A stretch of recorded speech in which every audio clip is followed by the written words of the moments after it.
Hello guys, आप सभी का स्वागत है हमारे आज के वीडियो में। एंड आज के वीडियो में हम कवर अप करने वाले हैं class 8 science chapter 1 crop production and management का पार्ट 2।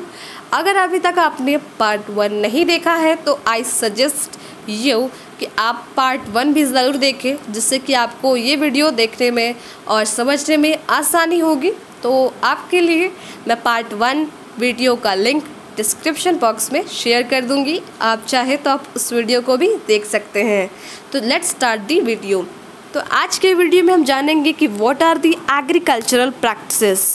अब लास्ट वीडियो में हमने जाना था कि व्हाट इज़ एग्रीकल्चर। तो एग्रीकल्चर यानी लैंड को कल्टीवेट करना, उस पर खेती करना, क्रॉप्स को उगाना।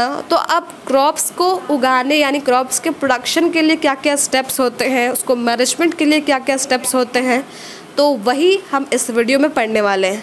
तो देयर आर 7 स्टेप्स। फर्स्ट होता है हमारा प्रिपरेशन ऑफ सॉइल, सेकंड होता है हमारा शोविंग, थर्ड होता है adding manure and fertilizers, fourth होता है हमारा इरिगेशन, फिफ्थ होता है प्रोटेक्टिंग फ्रॉम वीड्स, सिक्स्थ होता है हमारा हार्वेस्टिंग और सेवेंथ एंड लास्ट होता है हमारा स्टोरेज। तो इन सभी स्टेप्स को हम 1 बाय 1 करके कवर अप करेंगे इसी वीडियो में। So start our steps. So पहला जो स्टेप होता है वो होता है प्रिपरेशन ऑफ सॉइल।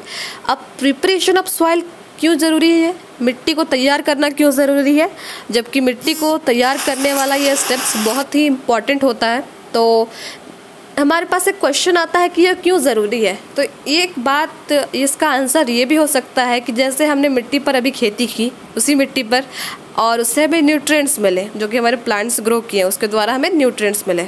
तो अगर हम दोबारा उसी मिट्टी पर खेती करेंगे तो हमें फर्स्ट वाले सिचुएशन के अकॉर्डिंग या कंपेयर करें तो कम अमाउंट ऑफ न्यूट्रिएंट्स मिलेंगे। और दूसरा रीज़न ये भी होता है कि अगर आप मिट्टी को अच्छे से तैयार करते हैं तो आपका जो प्लांट का रूट्स है वो जितना नीचे मिट्टी के नीचे जाएगा उतना ही ज़्यादा उसको ह्यूमस मिलेगा। अब ह्यूमस क्या है वो हम आगे वीडियो में समझेंगे। तो मिट्टी को तैयार कैसे करते हैं, तो मिट्टी को तैयार करते हैं खेती के लिए उसको लूज़ कर कर यानी ढीला कर कर और टर्न कर कर।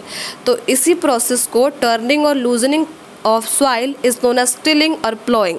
और ये एक टूल की मदद से भी किया जाता है, जैसे कि ट्रेडिशनल यानी पुराने टाइम में इसको प्लॉ की मदद से किया जाता था, बैलों की मदद से किया जाता था, लेकिन अभी के टाइम पे ट्रैक्टर से किया जाता है, जिससे कि टाइम भी बचता है और लेबर भी बचते हैं, यानी लेबर ज़्यादा यूज़ नहीं होते हैं उस समय इसमें।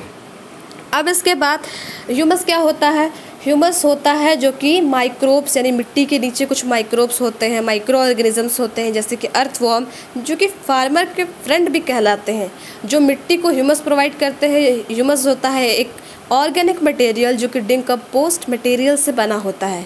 आप चाहेंगे तो ह्यूमस पे भी एक सेपरेट वीडियो मैं बनाऊंगी, उसके लिए आपको कमेंट में लिखना होगा कि आपको अगर चाहिए तो मैं वीडियो ज़रूर बनाऊंगी उस पर भी। सो अभी हम चलते हैं हमारे वीडियो में। तो पहला स्टेप हमने जान लिया यानी मिट्टी को तैयार करना क्यों ज़रूरी है, कैसे करते हैं। अब दूसरा स्टेप है हमारा सोविंग यानी बीज को बोना, सीड्स को बोना। और सीड्स को बोने से पहले एक स्टेप होता है सीड का चुनाव करना। जो हम सीड्स अपने फील्ड में बोने वाले हैं वो सीड्स कैसे होने चाहिए, उसके लिए 3 कंडीशंस हैं। सीड्स तो हमारे हेल्दी होने चाहिए, क्लीन होने चाहिए, साफ़ होने चाहिए और गुड क्वालिटी एंड वैरायटी के होने चाहिए। अगर आपने सीड्स ले लिए हैं, आपको चेक करना है कि सीड्स हमारे गुड क्वालिटी या वैरायटी के हैं, तो उसके लिए आप एक छोटा सा काम कर सकते हैं जो मैं बताने वाली हूँ अभी। यानी आप एक बर्तन लीजिए या बीकर लीजिए, उसमें पानी डालिए एंड आपने जो सीड्स लिए हैं उस सीड्स को उस पानी में डाल दीजिए। आप देखेंगे कि कुछ सीड्स ऊपर फ्लोट कर रहे हैं और कुछ सीड्स नीचे जाके बैठ गए हैं। तो ये आपको ऑब्जर्व करने का एक प्रोसेस है और टाइम है कि जो सीड्स ऊपर फ्लोट हो रहे हैं वो डैमेज्ड हैं, ख़राब है, और जो सीड्स नीचे बैठे हुए वो अच्छे सीड्स हैं। तो आप उन अच्छे सीड्स को अपने फील्ड में बोइए यानी डालिए। और सीड्स बोने के प्रोसेस को हम लोग सीड ड्रिलिंग मशीन से भी करते हैं और भी ट्रेडिशनल टूल से भी करते हैं।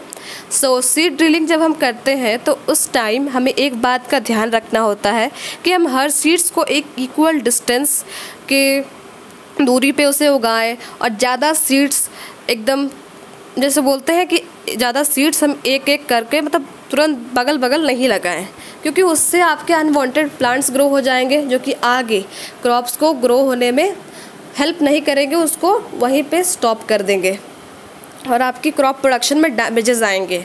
तो ये था हमारा सोविंग का प्रोसेस जो कि सीड ड्रिलिंग मशीन से किया जाता है आज के टाइम पे। एंड नाउ हमारा थर्ड है adding manure and fertilizers. So manure और फर्टिलाइजर्स को ऐड करना, तो हम जान लेते हैं कि what is manure and what is fertilizers या what are fertilizers. So simple सा डेफिनेशन है मैन्योर एंड फर्टिलाइजर्स का।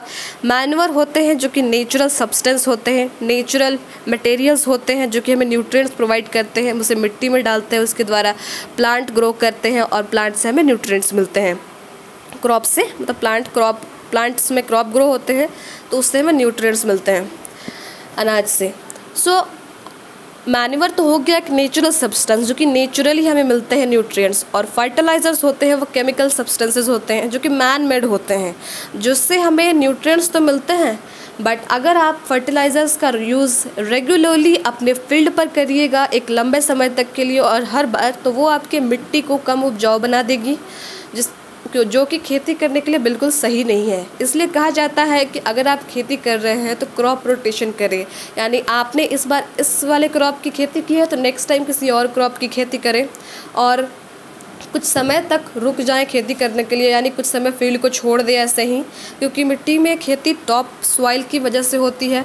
तो भाई जैसे हम काम करते हैं तो हमें भी रेस्ट चाहिए, तो मिट्टी को भी थोड़ा सा रेस्ट दे देना चाहिए खेती करने के बीच में टाइम में, कि आपने एक क्रॉप की खेती कर ली तो थोड़ा सा टाइम मिट्टी को रेस्ट देना चाहिए, उसके बाद कुछ समय बाद हमें दूसरे क्रॉप का प्रोडक्शन करना चाहिए।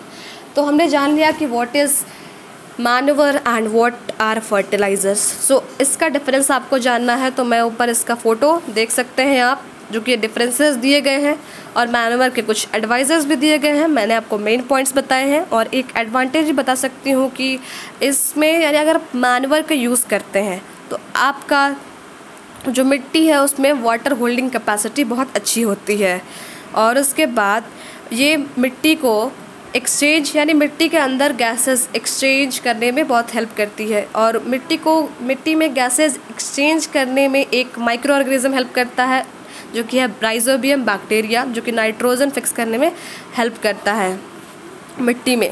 एंड नाउ हमारा फोर्थ प्रोसेस है कि इरिगेशन क्या होता है कि the supply of water means the proper supply of water to the crops और द प्लांट्स, जो आप कहें।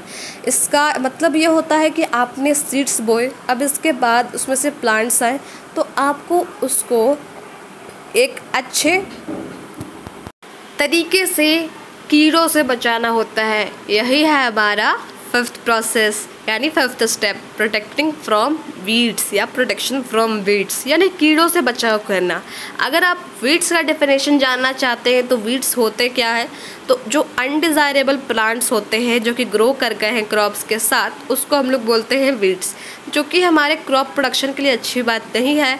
वो हमारे क्रॉप ग्रोथ को रोकते हैं और क्रॉप प्रोडक्शन में भी डैमेज लाते हैं। तो इसको हम लोग रोक कैसे सकते हैं? बहुत सारे मार्केट्स में आपको केमिकल अवेलेबल्स है जिसको हम लोग वीडिसाइड्स बोलते हैं, उसका यूज़ करके आप अपने क्रॉप्स को कीड़ी लगने से बचा सकते हैं। तो ये है हमारा प्रोटेक्शन फ्रॉम वीड्स। और ये वीड्स का प्रोटेक्शन हमें कब करना चाहिए? Vegetative growth of weeds before flowering and seed formation, यानी सीड के उपजाऊ और फूल लगने से पहले अनाज में। उसके बाद हमारा सिक्स्थ स्टेप है जो कि है हार्वेस्टिंग। आपने सारे स्टेप्स कर लिए जो मैंने अभी आपको बताए, कीड़ों से बचा लिया, उससे पहले पानी अच्छे से पटाया खेतों में, उससे पहले मैन्योर और फर्टिलाइज़र ऐड किया जिससे कि न्यूट्रिएंट्स मिलते हैं हमारे क्रॉप्स को। अब उसे एक समय यानी मैच्योर टाइम के बाद आपको अपने क्रॉप्स को फील्ड से काटनी है, तो उसी प्रोसेस को हम लोग बोलते हैं हार्वेस्टिंग, जो कि एक मशीन के द्वारा भी किया जाता है जिसको हम लोग बोलते हैं हार्वेस्टर, और सिकल की मदद से भी किया जाता है। आप सिकल का इमेज भी देख सकते हैं। और हार्वेस्टिंग में भी कई स्टेप्स आते हैं, जैसे कि है पहला स्टेप थ्रेशिंग। थ्रेशिंग क्या होता है? आपके पास जो हार्वेस्टेड क्रॉप आया यानी जो आपने क्रॉप काटा उसमें से आपको जो अनाज है उसको सीड से सेपरेट करना है। तो इसी प्रोसेस को हम लोग बोलते हैं थ्रेसिंग, और ये भी एक मशीन की मदद से डन की जाता है जिसका नाम है कंबाइन। उसकी भी आप फ़ोटो देख सकते हैं। और एक और स्टेप है जो कि है विनोविंग। विनोविंग होता है कि आपने इस पर्टिकुलर लैंड और एक जगह यूज़ की उस प्रोसेस को डन करने के लिए, यानी separation of grain and chaff को, तो उसको हम लोग बोलते हैं विनोइंग। आपने जो लैंड यूज़ किया इस प्रोसेस को डन करने के लिए, जो मैंने आपको अभी बताया 2 प्रोसेस, उसी लैंड को यूज़ करने के प्रोसेस को हम लोग बोलते हैं विनोइंग। अब विनोइंग के बाद हमारा लास्ट स्टेप आता है जो कि होता है स्टोरेज। आपने सारी चीज़ें कर ली, अब आपको उसको क्रॉप्स को अच्छे से स्टोर कर कर रखना होता है ताकि आपके क्रॉप्स कोई ख़राब ना हो और भी कई प्रकार की ख़राब होने के तरीक़ों से बच सके।